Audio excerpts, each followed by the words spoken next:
PoK से भारत में आतंकी साजिश की एक बार फिर पोल खुली है। अनंतनाग आतंकी हमले में पाकिस्तान की पोल खुली है। PAFF के आतंकी की मौत से बौखला गया है पाकिस्तान। लश्कर के टॉप कमांडर अबू हमजा ने दिया भड़काऊ भाषण। आतंकी की शोक सभा में कैसे उगला गया जहर, ये अब देखिए। अनंतनाग में आतंकी हमले में पाकिस्तान एक तरह से अपना हाथ कबूलता हुआ नजर आ रहा है। लश्कर कमांडर अबू हमजा जहर उगलते हुए क्या कह रहा है, सुनिए। आ गया, हमने कहा हम बदला लेंगे, वो भी तुम्हें इज्जत के साथ इंशाल्लाह दिखाएंगे। तुमने मस्जिद में वार किया, हमने मैदान जंग में जवाब दिया। तुमने पीछे से मारा, हमने तुम्हें आगे से मारा।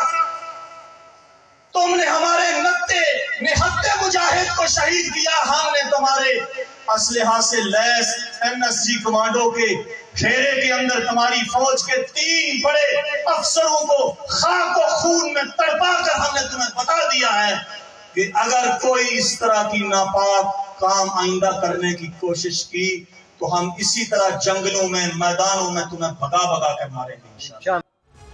और सिर्फ इतना ही नहीं, आप ये भी सुनिए कि कैसे पीओके में बैठे अबू हमजा की बातों और उसकी बौखलाहट से खुद पाकिस्तान की साजिशों की पोल खुल गई है। देखिए आप। 2 गोरीलों ने दुश्मन के आगे, उसके आगे एक थोड़ा छोटा सा शिकार फेंका। बेचारा मनप्रीत, नाम मनप्रीत है लेकिन असल में उसका, और मेजर आशीष और स्पेशल DSP हुमायूं भट्ट एक दूसरे से आगे दौड़ रहे थे कि जिसने इनकाउंटर में पहल कर दी मुजाहिद को गिरा दिया। मुजाहिद एम्बुश लगा के बैठे हुए थे। जब उन्होंने देखा कि उनकी रेंज में आ गया, नारे तकबीर बुलंद हुआ। एक ही ज़र्ब के अंदर ये खून में तड़प रहा था, चिल्ला रहा था, चीखा। मैंने रावलाकोट में भी कहा था, सुन ले, सुन ले, तुम हमारे भाइयों को मारोगे, अल्लाह की कसम तुम्हें जवाब देंगे, तुम्हारे फौजियों को हम मारेंगे। कामरान साहब पाकिस्तान से हमारे साथ मौजूद हैं। कामरान साहब, कुछ आंखें खुली, कुछ समझ में आया। इससे पाकिस्तान की स्टेट पॉलिसी का हिस्सा हो चुका है टेररिज्म, इसमें कोई शक रह गया कि आपको ये सब कुछ सुनने के बाद?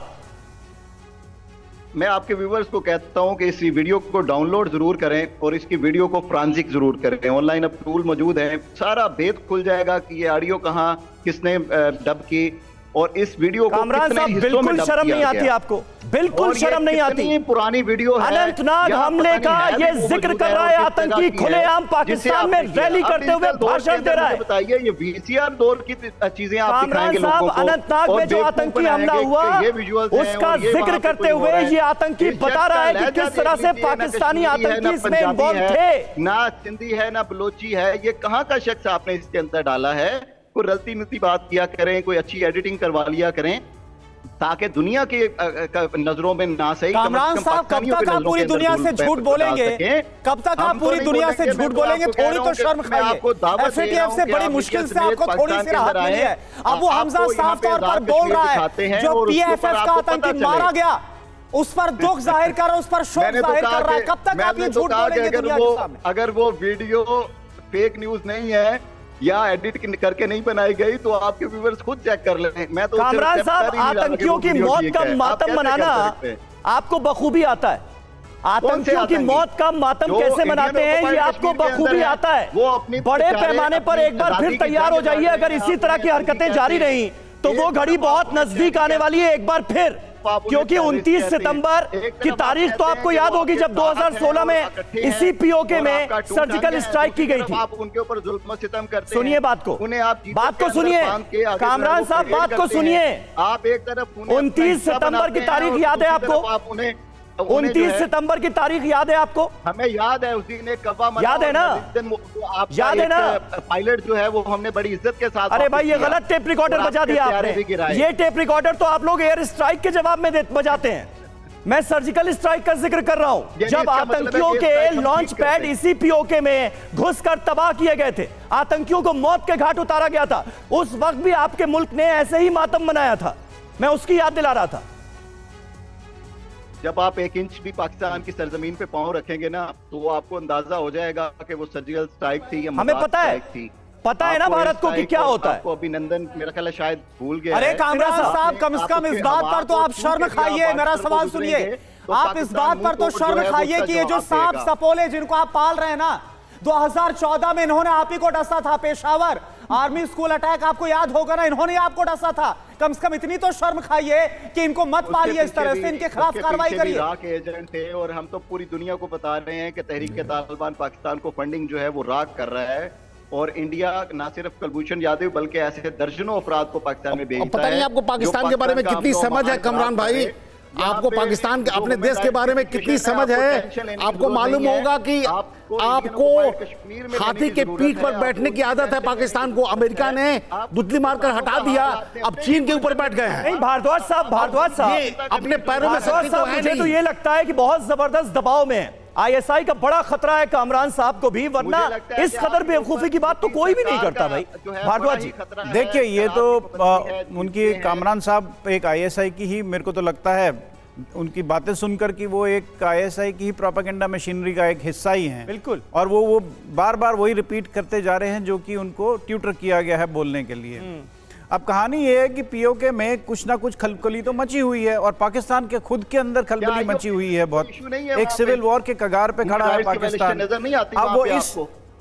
अब वो इस हालात में वो POK को कब तक बचा के रखेगा, इसके ऊपर बहुत बड़े सवालिया निशान हैं। अभी कुछ ही दिन पहले अगर आप देखें तो पाकिस्तान के जो अमेरिकन एम्बेसडर है पाकिस्तान में, उन्होंने पूरा दौरा किया है POK का। वो पूरा गिलगिट बाल्टिस्तान से लेकर पूरा ग्वादर पोर्ट तक भी गए, पूरा CPEC को देखा है। अब पाकिस्तान ये बात भूल रहा है कि जो उसने चाइना के साथ साठगांठ करके जो CPEC बनाया है, जो China economic Pakistan economic corridor है जी, अब उस पर भारत ने हमेशा से सवालिया निशान लगाए हैं कि वो हमारी सोवरेनिटी को इन्फ्रिंज करती है वो पूरी बात। और जब तक वो बात पाकिस्तान की समझ में नहीं आता, और USA भी इस चीज को मानने को तैयार नहीं है, तो अगर पाकिस्तान USA का सहारा लेके सोचता है कि वो ले पाएगा ज्यादा देर तक, वो बात ज्यादा देर तक अब चलने वाली नहीं है। ये मुश्किल सवाल उठ रहे हैं अब पूरे दुनिया भर में। आप बिल्कुल सही अच्छा कामरान साहब, आप ये बात तो मान लीजिए, एक सवाल देख लीजिए, एक सवाल है कामरान साहब, आप इतना तो मान लीजिए कि POK में जो हालात है बेहद खराब है। अरे संभल नहीं रहा है, आप क्यों फालतू में वहां पर जो मांगे उठ रही हैं कि भारत के साथ जाना चाहते हैं, वो मांग मान लीजिए ना। वहां पर गरीबी है, मुफलिसी है, पाकिस्तान के हालात खराब है, 40% वहां की जनता गरीबी रेखा से नीचे है। आप मान लीजिए ना उन लोगों की मांग। मैं आपके कहने पे या ऊंची बोलने पे या अपना माइक बंद करने पे कैसे कुछ चीज तस्लीम करूं? मुझे कोई दादो शुमार दिखाइए, किसी इंटरनेशनल रिपोर्ट दिखा दीजिए। चले वर्ल्ड बैंक की रिपोर्ट बता रही है वर्ल्ड बैंक की कितने खराब हालात है पाकिस्तान में। बताइए, दिखा दीजिए ना, मुझे लाइव दिखा। साउथ एशिया में सबसे ज्यादा खराब हालात इस वक्त पाकिस्तान के बने हुए वर्ल्ड बैंक की रिपोर्ट है। मुझे किसी अदादो शुमार से दिखाइए, मैं पाकिस्तान की इकोनॉमिक हालात इतने डावाडोल हैं, आप POK को कैसे बचाएंगे? आप बताइए। करता हूँ अपनी गवर्नमेंट को प्रेशराइज करूंगा कि वहाँ के हालात को बेहतर करें अगर खराब है, मैं आपसे वादा कर रहा हूँ। लेकिन अगर आप झूठी तस्वीरों पाकिस्तान की गवर्नमेंट ठीक करेगी वहां के हालात, तो ये ठीक नहीं है। POK के लोगों से बात नहीं होती क्या आपकी? हमें तो आपके मुल्क के हालात बात नहीं होती वहां के लोगों से आपकी? कामरान साहब के अंदर आपने दिखाया कि किसान वहां पे क्या कर रहे हैं, जो आपकी बड़ी मुल्क का मैशत का हिस्सा है, जो ट्रेनों की सूरत हाल वहां पे है, आप उसे संभालिए। आप खालिस्तान को लेकर जो लोग वहां पे लगे हैं, हम नहीं चाहते आप नहीं। लेकिन ये अच्छा है कि आप भी बार बार भारत का नाम ले रहे हैं। POK के लोग भी बार बार भारत का नाम ही ले रहे हैं, वो भी बार बार इंडिया का जिक्र करते हैं, क्योंकि उनको भी उम्मीद इंडियन गवर्नमेंट से ही है।